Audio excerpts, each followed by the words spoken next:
얘기해봐도 될까요? 네, 그럼. 네, 저는 솔직히 제가 석사 논문을 쓰기는 했는데 이게 쓰면서 그렇게 막 엄청난 만족감을 얻지 못했거든요. 물론 많은 분들이 다 당연히 석사 논문을 쓴다고 거기 막 이렇게 모든 걸 다 쏟아 부을 수 있는 건 아니니까 당연히 한정된 지면 안에 한정된 이야기를 해야 되고 그 이제 형식이나 그런 것들이 있으니까 당연히 모든 얘기를 다 담지 못하겠지만 저는 그래도 막 아쉬움이 남는 게 있거든요. 아, 조금이라도 더 빨리 더 많은 자료를 봤었으면은 좀 더 풍부한 얘기를 할 수 있고 그다음에 제가 그 사료를 더 잘 소화해서 좀 더 높은 차원의 얘기를 할 수 있지 않았을까 하는 그런 아쉬움들이 이제 시간이 지나고서 조금씩 생기고 있거든요. 그래서 그런 측면이 좀 아쉽긴 한데 어쨌거나 이제 제가 이미 나와버린 논문이기 때문에 또 약간의 애정도 있죠. 논문에 대한 아쉬움이 좀 있는 네. 거군요. 네. 다른 분들은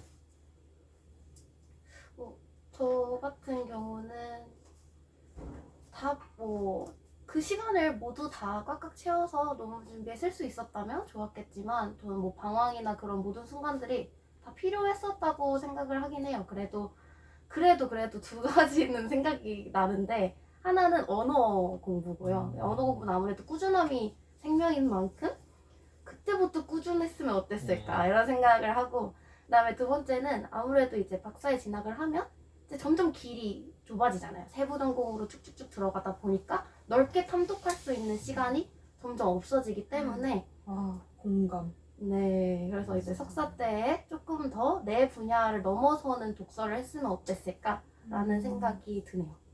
네.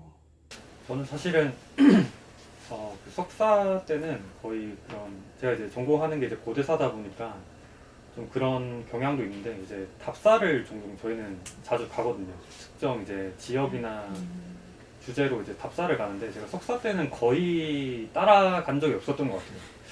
근데 이제 박사 과정에 들어오면서 이제 타이로 이제 시작이 됐었는데 그런 답사를 따라가는 것들이 근데 가서 이렇게 보니까 이제 되게 느낌이 많이 달랐던 것 같아요. 그러니까 이제 그냥 글로만 보던 혹은 아니면 사진으로 보던 거하고 이제 직접 가서 이렇게 그 지역의 전경도 한 번씩 보고 교통로가 어떤지도 보고 그런 것들을 굳이 내가 외우지 않아도 이제 머릿속으로 알게 되는 것들이 있어서 이거는 물론 이제 한국사 기준으로의 뭐 해당하는 얘기겠지만 뭐 중국사나 서양사는 돈이 좀 많이 들어서 어쨌든 한국사를 하는 입장에서는 이 석사로 돌아가면 좀 답사를 여기저기 많이 가면 좋겠다 그런 생각을 종종 하는 것 같아요. 네, 저는 이번 현대사 수업 반장이 됐어요. 그래서 그 늘 그러니까 만년 반장을 하던 그 머리에 떠오르는 선배 한 분이 계신데 제가 되게 석사 들어와서 괴롭히고 이것저것 묻고 엄청 도움을 많이 주셨던 선배가 있는데 그러니까 한편으로는 제가 얼마나 또 귀찮았을까라는 생각이 들면서도 또 다른 한편으로는 후배들 이렇게 물어봐주면 오히려 저는 되게 이렇게 주고 싶은 성격이라 가지고 네 그런 생각이 들었고요. 그리고 저는 그 석사 논문 딱 나오잖아요. 그 뭐라 하죠? 이거 제본한 거? 네. 제본한 거 딱 하는 과정이 되게 복잡하고 할 게 많잖아요. 근데 그때 진짜 선배들한테 너무 많은 존경심을 느꼈거든요. 이거 어떻게 그들은 다 거쳤을까 이런 생각을 많이 해서 오히려 저는 후배들 보면서 그 저에게 많은 도움을 줬던 선배들이 많이 생각이 나기도 했고 그리고 이제 도움을 많이 받은 만큼 그들에게도 밥을 사주거나 커피를 사주는 방식으로 좀 많이 베풀어 줘야겠다 뭐 그런 생각을 저는 많이 했습니다. 네, 저는 일단 너무 좋았어요. 왜냐면은 저희 서양사가 그 과정 중에 있는 사람이 얼마 전까지만 해도 굉장히 극소수여서 사실 저는 어떤 서양사 집단의 공동체성이 있다기보다는 개인적인 관계의 느낌을 많이 받았었거든요. 뭐 저와 지도 교수님, 저와 뭐 선배. 그랬는데 이제는 꽤나 북적북적해져서 뭔가 서양사라는 집단의 정체성이 좀 생겨가고 있는 것 같아서 너무 좋고 그리고 저는 그 제 후배에 관련된 일화가 하나 있는데 저희는 이제 신년마다 신년 할애식이라는 걸 하지 않습니까? 근데 이제 거기서 이제 신입생들이 나와서 이제 자기소개를 했었었는데 그 친구가 자신을 혁명 소녀라고 소개를 했었어요. 기억나시죠? 기억납니다. 네. 그래서 저는 그 모습이 너무 귀엽고 그래서 저희끼리 그럼 나는 혁명 이모고 선배는 혁명 삼촌이다 이러면서 이제 교수님은 혁명 아저씨. 아저씨. 이런 얘기를 이제 나눴던 적이 있는데 그래서 너무 귀엽고 그냥 네 가족 같고 좋습니다. 네. 좀 서양사랑 좀 반대되는 얘기일 수도 있는데 저희는 사람이 굉장히 많거든요. 그래서 오히려 이런 현대사의 조건 속에서 저희 교수님이 즐겨 쓰는 표현인데 군중 속의 고독을 느낄 수 있다. 오히려 너무 많기 때문에 서로 챙겨주기가 어렵고 이게 오히려 그러니까 이 인적인 관계가 있지 않는 이상 좀 배제될 수도 있고 뭐 아니면은 그렇게 느낄 수도 있는데 그런 점에서 좀 후배들을 그래도 열심히 만나고 다니고 좀 얘기도 해보고 해야 된다는 생각이 들었고 선배들의 역할이 중요하겠네요. 근데 오빠는 주제가 비슷한 분들이 많아서 아. 오히려 더 많이 챙겨줄 수 있는 것 같고 그렇죠. 저는 한국전쟁기이다 보니까 이게 주제 연관성이 좀 중요한 것 같더라고요. 후배와의 그쵸. 관계에 있어서. 그래서 한국전쟁 공부 좀 누군가 했으면 좋겠네요.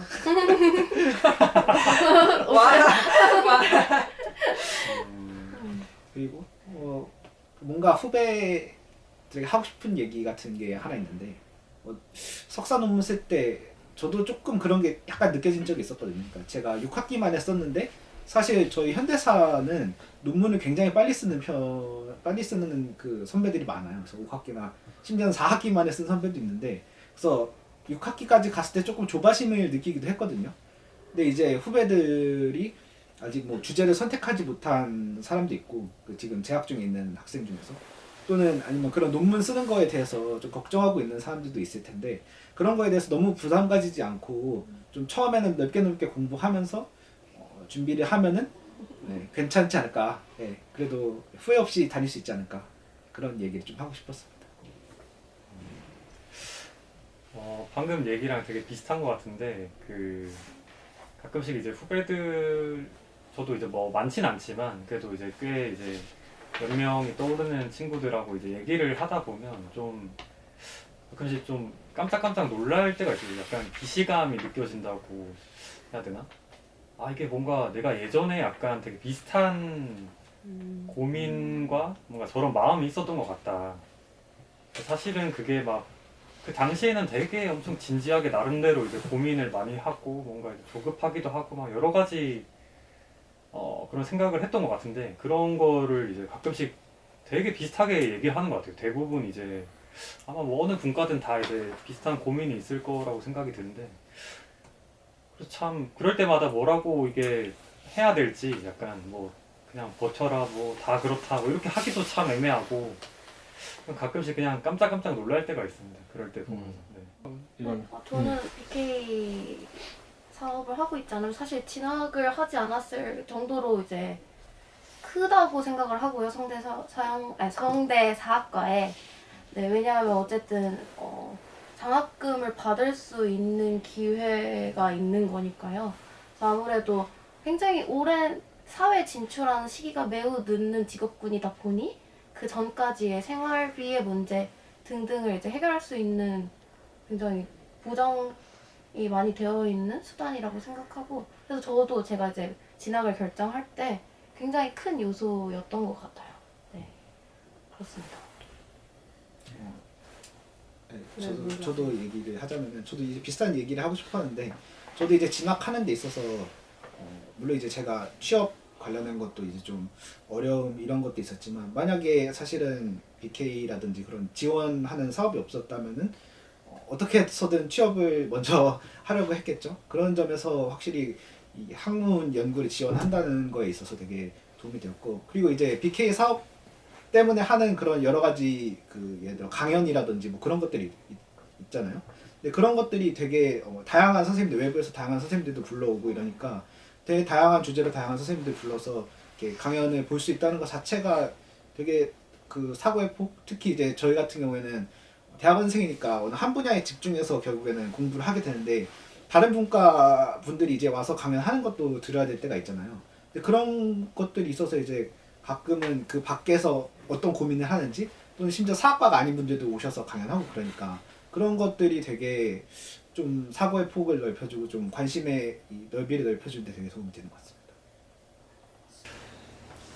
이제 앞에서도 되게 뭐 여러 가지 혜택을 많이 했는데 이제 그 학술적인 교류 차원에서도 이제 저희 성균관대 사학과 BK21 사업단하고 와세다 대학 이제 동양사 코스 과정하고 이제 이렇게 매년 학술대회를 국제 학술대회를 열고 있거든요. 그래서 이제 거기서 국제 학술대회에 참여해서 이제 일본에서 공부하는 여러 이제 다양한 전공 특히 뭐 동양사가 주로 되긴 하지만 그 선생님들하고 이제 교류도 할 수 있고 새로운 연구자들도 만날 수 있고 그런 되게 기회도 있고 네, 그 학술대회 말씀을 하셔서 저도 이제 말씀을 드리고 홍보를 하고 싶은 게 있는데 저희 기후라고 해서 글로벌 인텔렉츄얼 히스토리 유닛이라는 게 운영을 하고 있어요. 그래서 그 국내뿐만 아니라 해외에서도 연구를 하고 있는 여러 지성사 학자들이 모여서 이제 세미나도 열고 발표도 하고 뭐 이러한 모임이 있는데 굉장히 활성화되고 있고요. 그 BK 덕분에. 만약에 내가 좀 더 폭넓은 연구를 하고 싶다.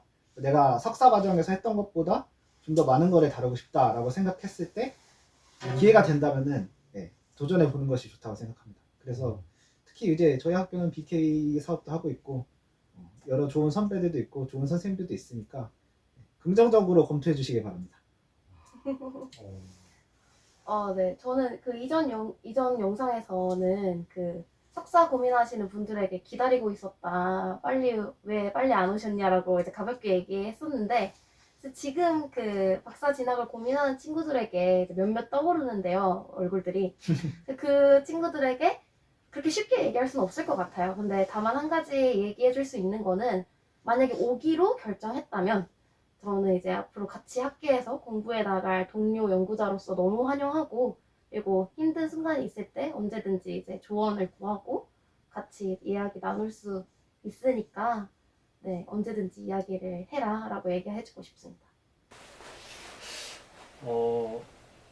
저는 이제 뭐 석사 과정을 이제 어쨌든 거의 진행을 하고 있던지 거의 끝날 쯤에 이제 진학을 할지 취업을 할지 고민을 할 것 같은데 만약에 대학원 박사 진학을 고민을 한다고 하면 고민하는 것 자체가 올 가능성이 크다고 생각을 하고 보통 나간다기보다는 어제 취업 쪽으로 이제 가시는 그 대학원생들은 대부분 이제 일말에 고민을 하지 않는 분들이 많더라고요. 그러니까 이제 만약에 내가 박사 과정을 가도 될까? 뭐 혹은 갈 수 있을까라는 고민이 들면 와서 한번 박사 수료까지 한번 해보는 것도 좋다고 생각을 합니다. 네. 네, 저도 만약에 박사과정을 오겠다라고 고민을 이미 하고 있다면 뭔가 역시 운도 좀 따라줘야 되는 것 같고 장학금 같은 문제는 그리고 뭐 오게 된다면 본인이 공부하고 싶은 방향 이런 거는 결국은 본인이 결정하는 부분인 것 같고요. 제가 해줄 수 있는 거는 문화의 밤에 초대한다는 거 그리고 두 번째는 학술 콘서트 같이 가주는 거 이거 두 개는 보장하겠습니다. 저와 함께 떠나시죠.